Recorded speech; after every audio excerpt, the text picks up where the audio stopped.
ಎಲ್ಲ ವೀಕ್ಷಕರನ್ನು ಆತ್ಮೀಯವಾಗಿ ಸ್ವಾಗತಿಸುತ್ತಾ ಇವತ್ತಿನ ವಿಡಿಯೋದಲ್ಲಿ ಮಹಾಭಾರತದ ಒಂದು ಪುಟ್ಟ ಪಾತ್ರವಾಗಿದ್ದರೂ ಸಹ ಪ್ರಧಾನ ಪಾತ್ರವಾಗಿರುವ ಅಂಬೆಯ ಚರಿತ್ರೆಯನ್ನು ತಿಳಿಸಿಕೊಡುತ್ತಿದ್ದೇನೆ. ಕಾಶಿರಾಜನ ಮೂವರು ಹೆಣ್ಣು ಮಕ್ಕಳಲ್ಲಿ ಹಿರಿಯವಳಾದ ಅಂಬೆ ಭೀಷ್ಮನಿಂದ ತನಗಾದ ಅವಮಾನಕ್ಕೆ ಪ್ರತಿಯಾಗಿ ಮುಂದಿನ ಜನ್ಮದಲ್ಲಿ ಭೀಷ್ಮನ ಸಾವಿಗೆ ಕಾರಣವಾಗುತ್ತೇನೆಂದು ಪ್ರತಿಜ್ಞೆ ಮಾಡಿ ಅಗ್ನಿ ಪ್ರವೇಶ ಮಾಡಿರುವ ರೋಚಕ ಕಥೆಯನ್ನು ಇವತ್ತಿನ ವಿಡಿಯೋದಲ್ಲಿ ತಿಳಿಸಿಕೊಡುತ್ತಿದ್ದೇನೆ.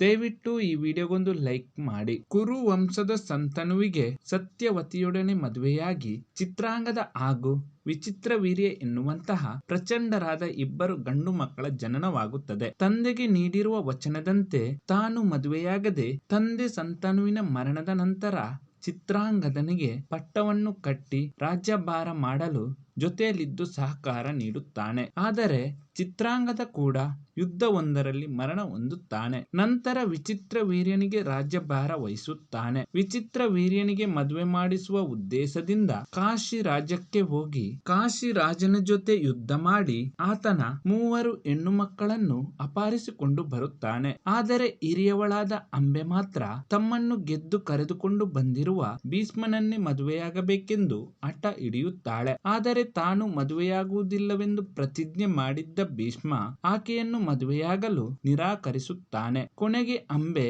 ಭೀಷ್ಮರ ಗುರು ಪರಶುರಾಮರ ಬಳಿ ದೂರು ನೀಡುತ್ತಾಳೆ. ಅಂಬೆಯ ಕಣ್ಣೀರಿಗೆ ಕರಗಿದ ಪರಶುರಾಮರು ಭೀಷ್ಮನ ಬಳಿ ಹೋಗುತ್ತಾರೆ. ಹಸ್ತಿನಾಪುರಕ್ಕೆ ಬಂದ ಪರಶುರಾಮರನ್ನು ಸ್ವಾಗತಿಸಿದ ಭೀಷ್ಮ ತನ್ನಿಂದ ಏನಾದರೂ ಕಾರ್ಯವಾಗಬೇಕಿದೆಯೇ ಎಂದು ವಿನಯದಿಂದ ಕೇಳಿದಾಗ ಪರಶುರಾಮರು ಈ ರೀತಿ ಹೇಳುತ್ತಾರೆ. ನಿಜವಾಗಿಯೂ ನೀನು ನನ್ನ ಶಿಷ್ಯನಾಗಿದ್ದರೆ ನನ್ನ ಆಜ್ಞೆಯನ್ನು ಪಾಲಿಸಬೇಕು.